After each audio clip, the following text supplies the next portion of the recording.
Karen screamed like a kettle left too long on the stove as Emperor, my 30 pounds goose with a crooked beak and fury in his heart, took flight straight at her hair bun. She flailed through my pond water, flying beach hat gone, sunglasses sinking, yelling something about avian terrorism, while HOA board members scattered like squirrels during fireworks. All of this because she and her HOA friends thought my pond was their new weekend getaway. But let me tell you how we got here, because it didn't start with feathers and screams. It started with peace, and as always, peace never lasts when there's a Karen next door. Just 6 months earlier, Jackson Hayes, had retired early and moved out to the edge of a quiet rural stretch near Pine Valley. The property came with 6 acres of land, an old cedar barn, and a wide spring-fed pond shaded by weeping willows. For a man like me, who'd spent 30 years working concrete shifts in the city and fighting gridlock traffic, this place was heaven dipped in silence. My only company, a flock of geese I inherited from the previous owner, who bred them like they were his grandchildren. The alpha male was Emperor, and his name wasn't a joke. That bird once chased off a coyote. The geese and I had a rhythm. Every morning I fed them cracked corn at the shoreline while sipping black coffee on my dock. Every evening I'd fish for catfish while the geese patrolled the perimeter like angry, feathered bodyguards. They were loud, unpredictable, and completely mine, which is exactly why I noticed immediately when my little sanctuary started getting attention from the wrong kind of neighbor. The first time I saw Karen, she was marching down the dirt path between her newly built development and my fence line like she owned the sun. High ponytail, clipboard in hand, and one of those wide fake smiles that tells you she's about to ruin something nice. I was unloading wood into my smoker when she waved at me like I was a lost tourist. "Hi there. I'm Karen, the new HOA president for Lakeside Estates. Just getting to know all the neighbors." I told her I didn't live in Lakeside Estates. She said, "Well, technically we're all part of the Pine Valley community now. It's good to be neighborly." That should have been my warning shot, but I nodded politely and went back to my work. 2 days later, the warning became a cannonball. I woke up one Saturday morning to loud whooping and splashing. I walked outside in my flannel robe, coffee in hand, only to find 12 strangers on my property, sunning, swimming, laughing, and blasting music from a Bluetooth speaker. Karen stood proudly on the dock like she was queen of the water, waving at me like this was some neighborhood potluck. "We decided to make use of your beautiful community pond," she shouted. I blinked. "Community? What?" She grinned, then held up a printed sheet of paper from her clipboard. It was some made-up community access agreement she'd crafted herself, complete with her own HOA's fake stamp and a signature line that read, "Karen D., Acting Board Executive." It might have been funny if they weren't dragging mud into my water or letting their kids throw hot dogs to my geese. I tried reasoning, I really did. I told them this was private land, deeded clearly and far outside their HOA's boundary. Karen waved me off like I was a confused mall Santa. "Oh, please, don't be stingy. You should be grateful we're even using this dump. It'll raise your property value." That's when I knew I was dealing with a full-power Karen. The kind that believes rules are just suggestions and private property is a democracy. So I warned them again, and when they rolled their eyes and cannonballed off my dock, I did the only sensible thing a man in slippers could do. I turned and walked back inside, locking the door behind me without saying another word. I sat there for an hour, sipping what was left of my coffee and staring at the photo I had framed by the window. Me 2 decades younger, in uniform beside my old bomb-sniffing dog and my CO. We didn't survive all that hell just for me to get trampled by an HOA swim team. No, this was war. I opened the back door, walked down to the pond, and looked out over my birds. They were watching the intruders with tilted heads and ruffled feathers. Emperor let out a deep, menacing honk like he already knew the plan. The next morning I bought a bag of training whistles, a military-style dog clicker, and 30 bulbs of dried corn. My old instincts kicked in like a switch had been flipped. If they were going to keep coming, then I was going to train my birds for impact. That night I Googled goose conditioning and avian response, and let's just say there's more information online than you'd think. By sunrise, I was tossing decoys in the pond, rewarding the geese for charging at them like lunatics. Emperor took to it instantly. The others followed. But I didn't stop there. I set up trail cams along the path, recorded them trespassing again the following weekend, and started gathering every legal document that confirmed what I already knew. My pond was not and never had been under their jurisdiction. I even took a drive to the county records office and got a certified copy of the land map. Turns out not only was the HOA wrong, but the path they'd been walking on. That was my land too. It was only a matter of time now. Every day I trained the birds. Every night I reviewed footage, and when the next Saturday rolled around, I was ready. Karen had no idea she was about to host her last pool party on my turf, because the geese weren't just birds anymore. They were bouncers with beaks. And Emperor, he was ready to fly. Let's just stay next Saturday. When they came back with floats, towels, and coolers, they weren't greeted by sunshine and serenity. They were greeted by thunderous honking and a tactical strike of wings, flapping fury, and pure poultry vengeance. But that's a story for the next chapter. The goose squadron training geese to attack on command wasn't exactly how I pictured spending my retirement. But as I stood in the middle of my backyard in cargo shorts and rubber boots, whistling like a lunatic and tossing old t-shirts onto the lawn, it started to feel like justice. Emperor, the alpha goose, was already a natural-born enforcer. One blast of the whistle, and he'd flap his wings like a drunk helicopter and sprint full speed at whatever I pointed to. The rest of the flock, a ragtag group with names like Duchess, Beaksilla, and Pebbles, followed his lead with questionable coordination but full enthusiasm. They weren't perfect, but they were angry, fast, and territorial, and that was all I needed.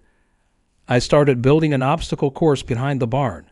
Nothing fancy, just a few orange cones, a kiddie pool, and cardboard cutouts of beachgoers I printed off the internet. The idea was simple. Simulate the Karen invasion, train the birds to associate loud music, floaties, and fake smiles with intruders. I used a clicker to mark good behavior and rewarded them with cracked corn and mealworms. Within days, they began reacting to certain trigger sounds, Bluetooth speaker bass, flip-flop smacks, and especially the jingle of pool noodles. Karen had no idea that every detail of her obnoxious pond party was now a red flag for my feathered task force. In between training sessions, I kept tabs on their activity. The HOA group returned the following weekend, again ignoring my signs and acting like they'd booked a resort package. This time, I didn't approach them. I sat under a tree with binoculars and a notebook, writing down every detail. They broke my padlock to use the gate. They dumped soda bottles in the pond. One of the kids tried to catch a frog and ended up crying when a goose hissed at him. Karen, once again in her leopard print swimsuit and floppy sun hat, pranced around barking orders like she was directing a musical. I could have called the sheriff then and there, but that would have spoiled the fun. I wasn't looking for a quick fix. I was looking for a story with a satisfying end. Something so absurd and perfectly orchestrated that it would haunt Karen for years to come. Still, I needed to be smart. That's why I drove 20 miles to the county building and asked for a zoning map. Turns out lakeside estates ended precisely at their side of the old fence line, and my pond sat well within my property. I even discovered that the little path they'd been using to sneak in, that was my land too. Technically an access road listed under my name since 1978. Karen wasn't just trespassing. She was leading a parade of violations straight into a legal buzzsaw. I made copies of every document. I highlighted boundaries. I laminated the map. I wanted receipts for everything, because the next time she screamed, "Community right," I'd hand her a copy of her exact location in bold, undeniable truth. Still, that was only half the plan. The other half required testing the birds in real conditions. I called up my buddy Mike, who owed me a favor after I helped fix his broken water heater last winter. Mike agreed to act as a pretend trespasser, dressing in a bright shirt and carrying a beach towel while strolling along the pond like he belonged there. The reaction was instant. As soon as Mike stepped within 10 feet of the dock, Emperor took off, honking like a siren. The rest of the flock followed. Mike barely made it to the fake lifeguard chair before Emperor cornered him with a flurry of wing slaps and shrieks. I blew the whistle, and just like that, the geese backed off and waddled back to their stations like obedient soldiers. Mike pulled off his towel with a shaky grin and said, "Okay, yeah, you got something here. Those birds ain't right." That was the confirmation I needed. The plan was working. My birds could now tell the difference between me and outsiders. They'd respond to sound. They'd attack pool toys and floaties like they were the enemy, and they'd back off when ordered. In short, I had trained a squadron of security geese with more discipline than half the teenagers I coached back in my old volunteer days. Now I needed a stage. I began setting up subtle traps to prepare the pond for the big day. I buried motion sensors along the path to alert me of intruders. I installed a small camera inside a birdhouse to capture wide-angle footage. I adjusted the feeding schedule so the geese would be extra hungry and alert when the time came. I even built a tiny platform in the reeds, just large enough for me to hide behind with my whistle and walkie-talkie. The whole thing looked like something out of a ridiculous backyard spy movie. The final touch was the soundtrack. I created a playlist of poolside music, generic party anthems that Karen always blasted. The geese were conditioned to honk and charge the moment they heard the first beat. Every day for a week I played it during feeding and training. By the end of it, Emperor would start flapping his wings aggressively before the chorus even hit. I didn't sleep much the night before, not because I was nervous, but because I was excited. This wasn't just about a pond anymore. It was about standing up to the kind of people who believe the rules don't apply to them. The kind of people who trample boundaries, both literal and personal, and call it neighborly. Karen had turned my land into her backyard water park without so much as knocking. Now it was time to remind her what private property really meant. At dawn, I checked my setup one last time. Cameras were live, whistle around my neck. He's corralled in the reeds, eyes sharp, beaks ready.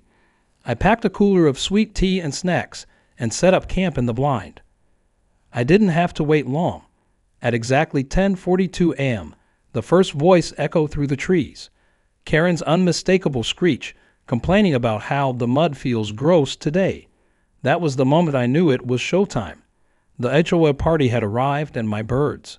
They were hungry, bored, and just waiting for the music to start. I picked up the remote, scrolled to track 1, and pressed play. The speaker at the edge of the pond clicked on, and the opening beats of the same pop anthem Karen loved rolled across the water. The geese stirred.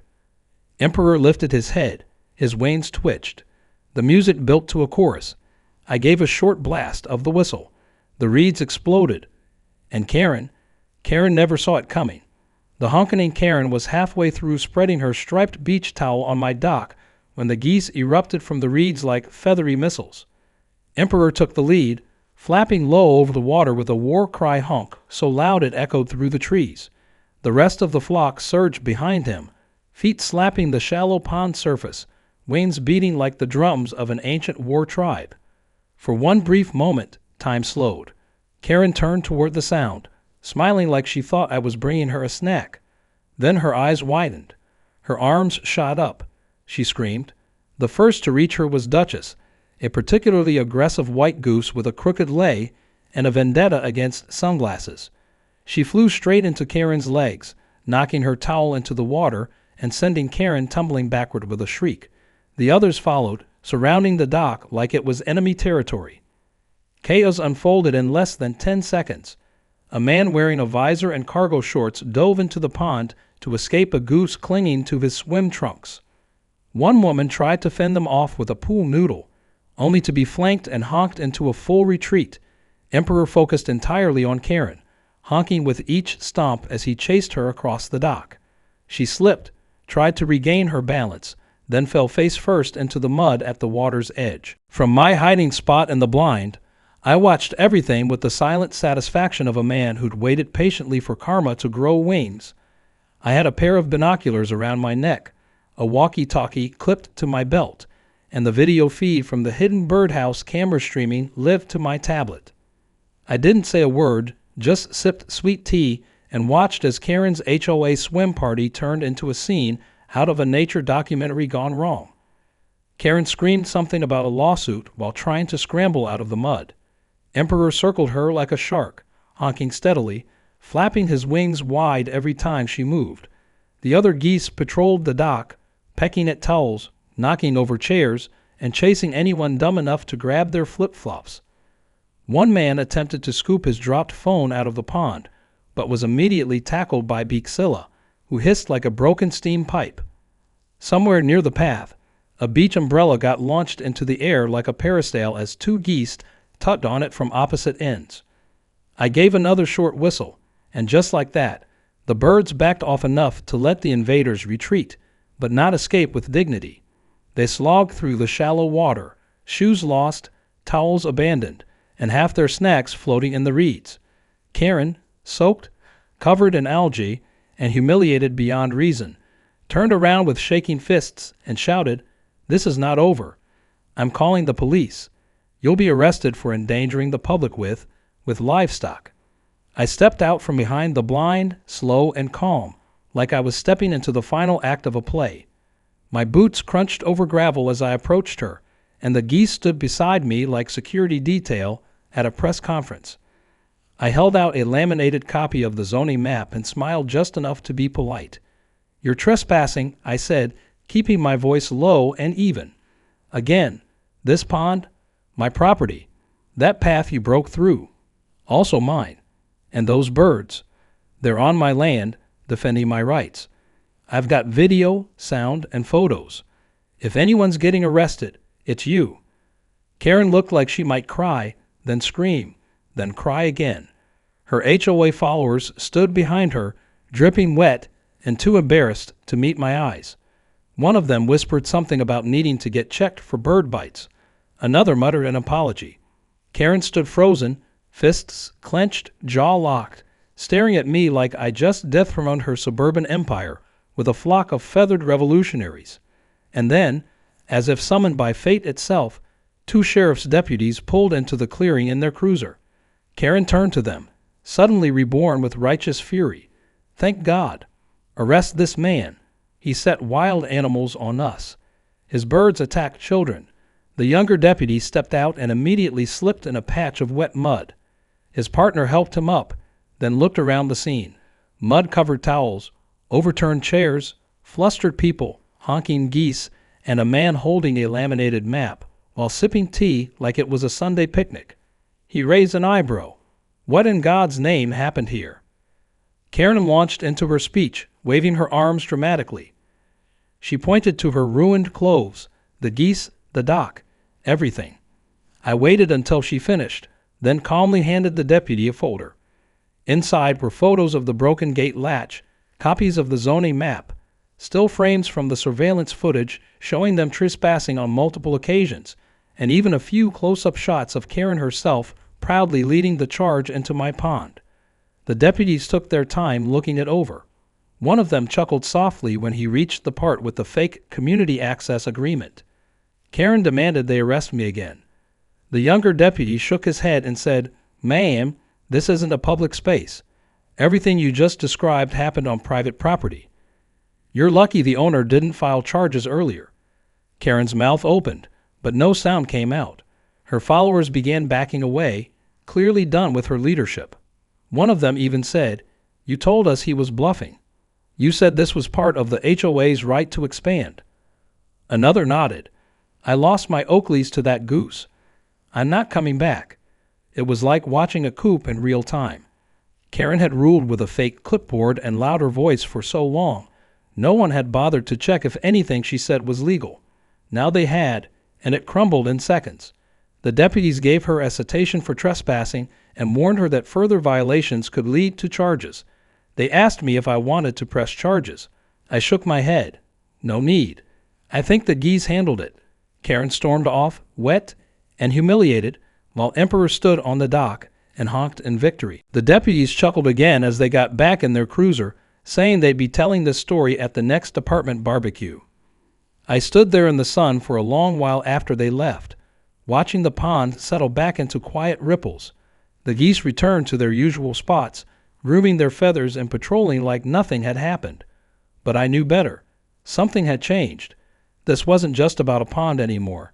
This was about drawing a line in the mud and proving that even the quietest man can turn a gaggle of birds into a battalion when push comes to shove. And while Karen might have walked away today, something told me she wasn't quite done yet. The aftermath by the following week, the video had already made the rounds in Pine Valley. I didn't post it anywhere myself, but someone from the HOA, probably one of Karen's now former supporters, had leaked the footage from the hidden camera to a local Facebook group. The title alone was enough to draw attention. HOA Pond Party turns into Goose Apocalypse. The comments poured in. People laughed, shared, and even added their own goose encounter stories. Apparently, Emperor had a distant cousin who'd once chased a UPS driver down a cul-de-sac 3 towns over. It became a whole thing. Within 3 days, the video had gone semi-viral across local community forums, and then started showing up on meme pages. My quiet pond and feathery defense squad were now local legends. Karen, on the other hand, had become something else entirely. The nickname Goose Queen stuck fast, though not for the reasons she would have liked. Clips of her falling face first into the mud got turned into GIFs. Someone edited one to loop endlessly with circus music. Another superimposed a crown on Emperor's head as he flapped in the background. As the days went by, Karen's name was spoken with a mixture of disbelief and secondhand embarrassment. Her attempts to salvage her reputation in the HOA only made things worse. She called an emergency board meeting and tried to spin the event as a tragic ambush. But by then, too many people had already seen the truth for themselves. It didn't help her case when her own board members started stepping away. The vice president of the HOA resigned, saying she didn't sign up for goose warfare. Another board member wrote a public post stating they had no idea Karen had falsified any documents and that the HOA had zero jurisdiction over my land.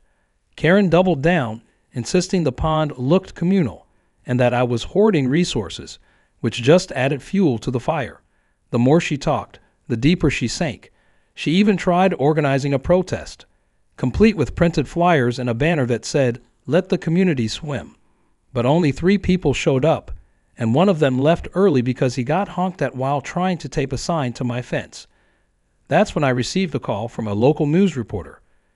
She introduced herself as Melissa from the Pine Valley Gazette and asked if I'd be open to an interview about the incident.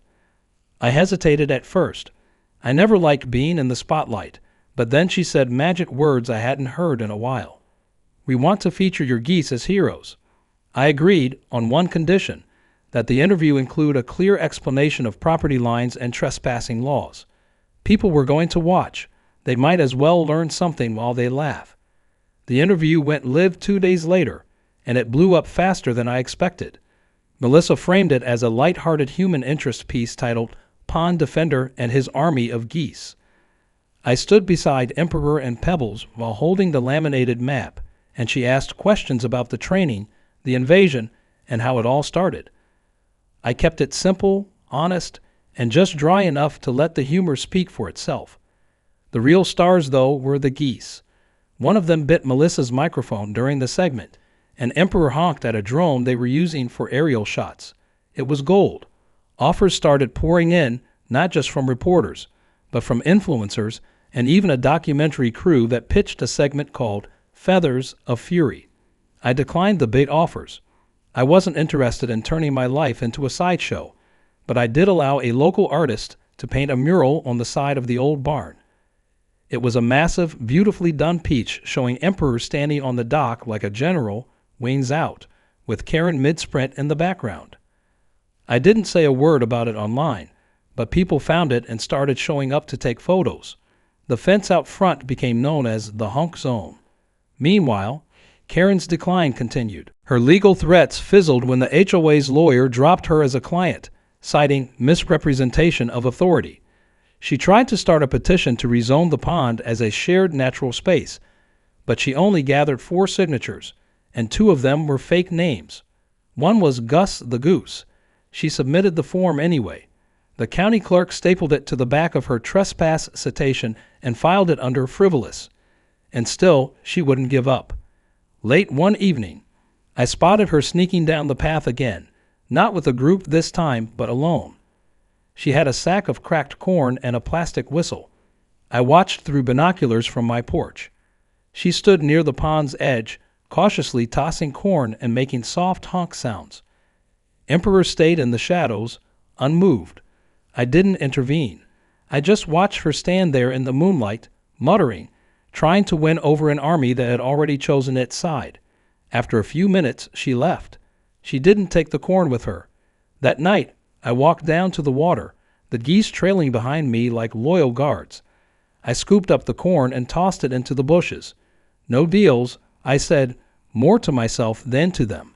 Emperor honked once in agreement. We returned to the porch, and I sat there long past midnight, listening to the night settle back into silence. The next morning, I found a note taped to my gate. It was handwritten in pink ink, the letters uneven and a little smudged.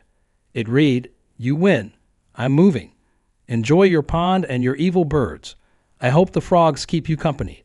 There was no signature, but I didn't need one. I took the note, folded it, and tucked it into the same folder that held all the maps and documents, my record of the whole ridiculous saga. A week later, a moving truck appeared outside Karen's house. No neighbors helped her load. No one waved. By sunset, she was gone. Her porch light, once always on and flickering with self-importance, finally went dark. In her place, a quiet couple moved in. They brought cookies on their first day and asked if the geese could be watched from a safe distance. I said yes. Life returned to normal, or at least my version of it. The geese still patrolled the pond. Emperor remained king of the dock, and the mural on the barn. Someone had added a little speech bubble near his beak. It read, "Trespassers will be honked." I didn't paint over it. I just smiled. I thought it was over. Karen was gone. The HOA had backed off, and my geese were back to doing what they did best, guarding the pond, hissing at dragonflies and honking at every passing squirrel like it owed them money. For a few blissful weeks, everything felt peaceful again. The air was crisp in the mornings. The sun bounced off the water like a painting, and not a single human had stepped foot on my dock without permission. But of course, nothing ever ends that cleanly, especially not with someone like Karen. The return of Karen had started subtly. A flyer tucked into my mailbox one morning, printed on glossy paper and featuring a smiling cartoon family having a picnic next to a blue pond. "Join us for Pine Valley's first Community Water Day," it said in big friendly letters. "Food, fun, and fellowship at our beloved shared nature space." I stared at it, then checked the location details. It listed Lakeside Green Zone Number 3, which didn't exist on any map I'd seen, but the GPS coordinates led directly to my property line. My pond, once again rebranded without permission. I flipped the flyer over and found the sponsor listed at the bottom, Pine Valley Revitalization Committee. I didn't recognize the name, but the contact email, karen.rebuilds@gmail.com -- said it all. She was back. This wasn't some loud, public invasion this time. It was quiet, manipulative, the kind of thing designed to slip past the radar. I called the county office, and sure enough, Karen had filed a petition to designate my pond area as part of a shared environmental feature. She used vague legal language, citing community wellness and conservation efforts. It was clever, I'll give her that. She knew she couldn't claim ownership anymore, so she was trying to weaponize red tape. If her petition went through, I'd be subject to inspections, permits, and access allowances under some fake community improvement initiative. It was sneakier than her last stunt, but I wasn't exactly new to games of escalation. I didn't get mad. I got methodical. I reached out to an old friend named Abby, a retired environmental field inspector who owed me a favor. Back in the day, I helped her renovate a fixer-upper, and she always said, "If you ever need the government to look in the right places, you let me know." I gave her the coordinates, explained the situation, and within 3 days, she drove out with her clipboard, equipment, and a slightly evil grin. We walked the perimeter of the pond, while the geese followed us like curious tour guides. Abby took water samples, soil samples, and photos of a little patch of shoreline where I'd recently noticed some interesting amphibians hopping around. The next morning, she called me with the results. The pond, it turned out, had become a seasonal nesting site for a type of protected frog, tiny, spotted, and rare enough that disturbing their habitat was a big no-no. Abby submitted the findings through the proper environmental protection channels, and just like that, the pond became a restricted conservation zone.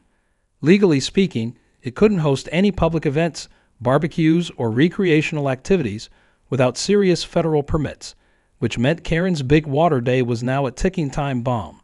I didn't say anything. I let her plan continue. Flyers multiplied across the neighborhood. She set up a Facebook page, made exaggerated promises about food trucks, live music, and nature walks. People actually started RSVPing. I heard rumors she even had a bounce house lined up. She was going all in, desperate to recover her reputation with one last grand event. The day before it all went down, I watched her pacing along the property line with a walkie-talkie, barking orders at a man setting up folding chairs. She pointed toward the pond like it belonged to her soul. I didn't stop her. I just smiled. Then came the day of the event. The weather was perfect. Blue skies, birds chirping, and the pond glistening like it knew what was coming. I got up early, made a pot of coffee, and took my seat on the porch. People started arriving around 10 o'clock. Parents with kids, teenagers with lawn chairs. Karen stood at the edge of the dock wearing a sash that read, "Community Leader," and grinning like a queen at her own coronation.